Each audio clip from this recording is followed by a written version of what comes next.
हामी ख्रिस्टियन हौं र प्रभुलाई हाम्रो मुक्तिदाताको रूपमा स्वीकार गरेर हामी स्वर्गका नागरिक र परमेश्वरका सन्तान बनेका छौं। परमेश्वरको सन्तानको रूपमा तपाईको जीवनमा के परिवर्तन आएको छ? आजको एपिसोडले परमेश्वरको सन्तानको रूपमा हाम्रो जीवनमा कस्ता परिवर्तनहरू हुनुपर्छ र हामीले प्राप्त गर्न सक्ने आशिषहरू हेर्नेछ। 1 यूहन्ना 1:5-7 हामीले उहाँबाट सुनेको सन्देश यो हो र हामी तिमीहरूलाई घोषणा गर्छौं कि परमेश्वर ज्योति हुनुहुन्छ र उहाँमा कुनै पनि अन्धकार छैन। यदि हामी उहाँसँग हाम्रो संगति छ भनी भन्छौं र अन्धकारमा हिँड्छौं भने हामी झुट बोल्छौं र सत्यको अभ्यास गर्दैनौं। तर यदि हामी उहाँ ज्योतिमा हुनुभएझै ज्योतिमा हिँड्छौं भने हामी एक अर्कासँग संगति गर्छौं र उहाँका पुत्र येशूको रगतले हामीलाई सबै पापबाट शुद्ध पार्छ। रात जतिसुकै अँध्यारो किन नहोस्, सूर्य उदाउँदा अँध्यारो तुरुन्तै हराउँछ र संसार उज्यालो हुन्छ। जब हामी सूर्यभन्दा धेरै उज्यालो प्रकाश भएको परमेश्वरलाई भेट्छौं, तब सबैभन्दा कठिन र चुनौतीपूर्ण समस्याहरू पनि सजिलै समाधान गर्न सकिन्छ। परमेश्वरलाई भेट्नु र ज्योतिमा हिँड्नु जीवनका सबै समस्याहरू समाधान गर्ने सबैभन्दा निश्चित तरिका हो। 1 यूहन्ना 1:5 परमेश्वर ज्योति हुनुहुन्छ र उहाँमा कुनै पनि अन्धकार छैन। प्रकाशले आध्यात्मिक रूपमा केलाई जनाउँछ? यसले सिद्ध परमेश्वरलाई प्रतिनिधित्व गर्दछ जसमा सत्य, भलाइ र प्रेमको साथसाथै कुनै पनि अन्धकार छैन। बाइबलमा परमेश्वरका शब्दहरूलाई 4 वर्गमा विभाजन गर्न सकिन्छ: गर, नगर, राख र त्याग। सत्यका यी शब्दहरू प्रकाशसँग मेल खाने शब्दहरू हुन्। जब हामी प्रार्थना गर, प्रेम गर, क्षमा गर, नम्र हो, सब्बात पालन गर र 10 आज्ञा पालन गर भन्ने शब्दहरू पालना गर्छौं, यसको अर्थ हामी ज्योतिमा हिँडिरहेका छौं। नगर्नुहोस् र त्याग्नुहोस् शब्दहरू पालना गर्दा हामी ज्योतिमा पनि हिँड्छौं। त्यसो भए अन्धकार के हो? सामान्यतया यसले पूर्ण अन्धकारको अवस्थालाई जनाउँछ र आध्यात्मिक रूपमा यसले पापसँग सम्बन्धित सबै कुरालाई जनाउँछ। यसमा अधर्म, दुष्टता र झुट समावेश छ। परमेश्वरले नगर्नुहोस् र त्याग्नुहोस् भन्ने आज्ञा दिनुभएको शब्दलाई निरन्तर अवज्ञा गर्नु भनेको अन्धकार हो। चोरी नगर, हत्या नगर, घृणा नगर, मूर्ति पूजा नगर, दुष्टताको रूप पनि त्याग, ईर्ष्या त्याग, लोभ त्याग, घमण्ड त्याग र शरीरका विचारहरू त्याग। परमेश्वरको वचनको अवज्ञा गर्ने कुनै पनि कुरा अन्धकार हो। परमेश्वरका आज्ञाहरू पालना गर्न असफल हुनु वा उहाँले निर्देशन दिनुभएको कुरा नगर्नु पनि अन्धकारमा बाँच्नु हो। तपाईँ कहाँ हुनुहुन्छ? ज्योतिमा वा अन्धकारमा? परमेश्वर 100 सिद्ध ज्योति हुनुहुन्छ, एक पनि अन्धकार नभएकोले उहाँ आफ्ना सन्तानहरू पूर्ण रूपमा ज्योतिमा हिँडुन् भन्ने चाहनुहुन्छ। यदि अन्धकार छ भने शत्रु शैतान र अन्धकारको शासक शैतानले यसलाई परीक्षा र कष्ट ल्याउने अवसरको रूपमा प्रयोग गर्नेछ। छोराछोरीहरू आफ्ना आमाबाबुका लागि बहुमूल्य हुन्छन् र आमाबाबुले कहिल्यै कुनै पीडा दिन चाहँदैनन्। यदि छोराछोरीहरू उनीहरूलाई माया गर्न र बुझ्न हुर्किए भने आमाबाबु कति खुसी हुनेछन्। परमेश्वर पनि हामीसँग यस्तो घनिष्ठ सम्बन्ध राख्न चाहनुहुन्छ जहाँ प्रेम आपसमा आदान प्रदान हुन्छ। 1 यूहन्ना 1:7 तर यदि हामी पनि उहाँ जस्तै ज्योतिमा हिँड्छौं भने हामी एक अर्कासँग संगति गर्छौं।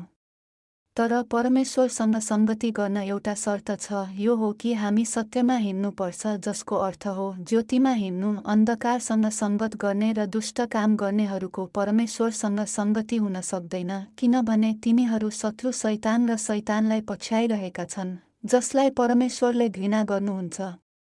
यदि तपाईको बच्चाले दुष्ट मानिसहरूसँग संगत गर्छ जसले तपाईलाई सराप्छन्, मार्न खोज्छन् र दुष्ट काम गर्छन् भने कति पीडादायी हुन्छ। त्यसैगरी यदि हामी परमेश्वरको वचन अनुसार हिँड्दैनौं, जो ज्योति हुनुहुन्छ, तर अन्धकारमा पाप गर्छौं भने हामी शत्रु शैतान र शैतानको पछि लागिरहेका हुन्छौं, जसले परमेश्वरलाई ठूलो दुःख दिन्छ। के तपाईँ विश्वस्त भएर भन्न सक्नुहुन्छ कि तपाईको परमेश्वरसँग संगति छ? संगति एकतर्फी सम्बन्ध होइन।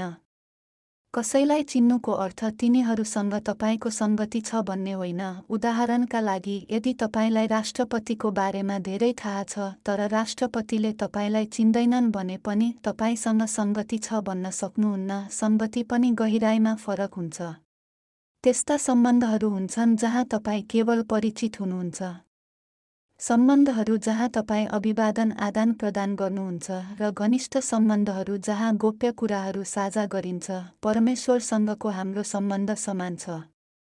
परमेश्वरसँग साँचो सङ्गति गर्न परमेश्वरले तपाईलाई चिन्नुपर्छ, स्वीकार गर्नुपर्छ र स्वीकार गर्नुपर्छ। जब हामी ज्योतिमा रहन्छौँ, परमेश्वरको वचन जो ज्योति हुनुहुन्छ पालन गर्छौँ र त्यस अनुसार हिँड्छौँ। परमेश्वरले हामीलाई स्वीकार गर्नुहुन्छ र भन्नुहुन्छ, तिमीहरूसँग विश्वास छ।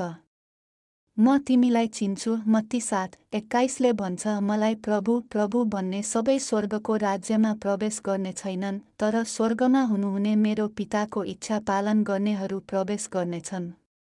प्रार्थनामा तपाईले जतिसुकै प्रभु प्रभु भनेर पुकार्नु भए पनि यदि तपाईले परमेश्वरको इच्छा अनुसार काम गर्नु भएन भने परमेश्वरसँग मबाट टाढा जाओ, अधर्म गर्नेहरू हो भन्नु बाहेक अरू कुनै विकल्प हुने छैन। यदि हामीसँग साँच्चै परमेश्वरसँग सङ्गति छ भने स्पष्ट प्रमाण हुनेछ। हामीले जे माग्छौँ त्यो प्राप्त गर्छौँ, परमेश्वरलाई महिमा दिँदै र उहाँबाट सुरक्षा प्राप्त गर्छौँ। त्यसैले रोग वा दुर्बलताबाट पीडित हुनु, न परीक्षा, कष्ट वा विपत्तिहरूको सामना गर्नुपर्ने कुनै कारण छैन। अँध्यारो जस्तो सुकै भए पनि प्रकाश चम्किएपछि यो हराउन सक्छ। यो किनभने अँध्यारोले कहिल्यै प्रकाशलाई जित्न सक्दैन। जब हामी प्रकाशमा रहन्छौँ, अन्धकारको शक्तिले हाम्रो विरुद्धमा काम गर्न सक्दैन। प्रकाशको शक्ति हामी प्रकाशमा कति हिँड्छौँ भन्ने कुरामा निर्भर गर्दछ। जसरी 10वटा बल्बको चमक एउटा भन्दा धेरै बढी हुन्छ, यदि हामी आधा उज्यालोमा बाँच्यौँ भने हामीसँग यसको आधा शक्ति हुनेछ। यदि हामी 90 ज्योतिमा बाँच्यौँ भने हामीसँग यसको 90 शक्ति हुनेछ। आध्यात्मिक ज्योति जति बलियो हुन्छ, अन्धकारको शक्तिलाई हटाउने शक्ति त्यति नै बढी हुन्छ। त्यसैले हामी जति धेरै परमेश्वरका आज्ञाहरू पालन गर्छौँ, गरौँ नगरौँ, पालन गरौँ र त्यागौँ, त्यति नै धेरै हामी अन्धकारलाई जित्न सक्छौँ। यदि हामी पहिले अन्धकारमा थियौँ तर अब ज्योतिमा रह्यौँ भने अन्धकारसँगै आएका सबै समस्याहरू जस्तै रोग र गरिबी हराउनेछन्। आशिषको बाटो खुल्नेछ, परमेश्वरबाट उत्तरहरू सहित जो प्रकाश हुनुहुन्छ। हामी जति धेरै ज्योतिमा रहन्छौँ त्यति नै धेरै हामीले ज्योतिको अधिकार अनुभव गर्छौँ। यदि हामी परमेश्वरको सामु पाप गरेर अन्धकारमा बाँचिरहेका छौँ भने शत्रु शैतान र शैतान निरन्तर काम गरिरहेका हुनेछन्। पापमा बाँच्नु आफैमा अन्धकार हो, जसको अर्थ अन्धकारका शक्तिहरूलाई बाहिर निकाल्न असम्भव छ। जब हामी पापलाई त्याग्छौँ र सत्यमा हिँड्छौँ, हामी शत्रु शैतान र शैतानलाई जित्ने शक्ति प्राप्त गर्न सक्छौँ। यदि हामी पापको कारणले अन्धकारमा छौँ भने हामीले तुरुन्तै पश्चाताप गर्नुपर्छ र फर्कनुपर्छ। 1 यूहन्ना 1:7। तर यदि हामी उहाँ आफै ज्योतिमा हुनुहुन्छ भने हामी एक अर्कासँग सङ्गति गर्छौँ र उहाँको पुत्र येशूको रगतले हामीलाई सबै पापबाट शुद्ध पार्छ। परमेश्वरको वचन अनुसार जीवन बिताएर र ज्योतिमा रहेर मात्र येशूको रगतले हामीलाई हाम्रा सबै पापहरूबाट शुद्ध पार्न सक्छ। केही मानिसहरू सोच्छन् कि पापको क्षमा र मुक्ति प्राप्त गर्न म विश्वास गर्छु भनेर स्वीकार गर्नु मात्र पर्याप्त छ। तर बाइबलमा कतै पनि त्यो लेखिएको छैन। जब हामी परमेश्वरको वचन अनुसार जिउँछौँ र ज्योतिमा हिँड्छौँ, तब हाम्रो सङ्गति हुनेछ र पापहरूको क्षमा प्राप्त हुनेछ। यदि हामी अन्धकारमा रह्यौँ भने हामी प्रभुसँग एकताबद्ध हुन सक्दैनौँ, जो साँचो ज्योति हुनुहुन्छ। जब हामी ज्योतिमा हिँड्छौँ, हामी प्रभुसँग एक हुन्छौँ र उहाँको अधिकार हाम्रो हुन्छ। येशू ख्रीष्टको नाममा हामी अन्धकारका शक्तिहरूलाई शक्तिशाली रूपमा धपाउन सक्छौँ र हाम्रा इच्छाहरूको जवाफ प्राप्त गर्न सक्छौँ। प्रभुसँग एक हुनुको प्रमाण ज्योतिमा हिँड्नु हो। जब ज्योतिमा हिँड्ने व्यक्तिले प्रार्थना गर्छ र भन्छ, येशू ख्रीष्टको नाममा म रोग, विपत्ति, गरिबी, परीक्षा र कष्टहरू टाढा जान आज्ञा दिन्छु। 1 यूहन्ना 5:18। हामीलाई थाहा छ कि परमेश्वरबाट जन्मेको कोही पनि पाप गर्दैन, तर परमेश्वरबाट जन्मेकोले उसलाई सुरक्षित राख्छ र दुष्टले उसलाई छुँदैन। जसको परमेश्वरसँग सङ्गति छ तिनीहरू ज्योतिमा हिँड्छन् र पाप गर्दैनन्। व्यवस्था 28:1-14 र 3 यूहन्ना 1:2 लेखिएझै यी मानिसहरूलाई परमेश्वरले सुरक्षित राख्नुहुन्छ। दुष्टले तिनीहरूलाई छुन सक्दैन र तिनीहरू सबै कुरामा आशिषित छन्, चाहे तिनीहरू भित्र आउन् वा बाहिर जाउन्। परमेश्वरसँग यस्तो घनिष्ठ सम्बन्ध राख्नु र उहाँको प्रेम प्राप्त गर्नु कति आनन्ददायी हुनेछ।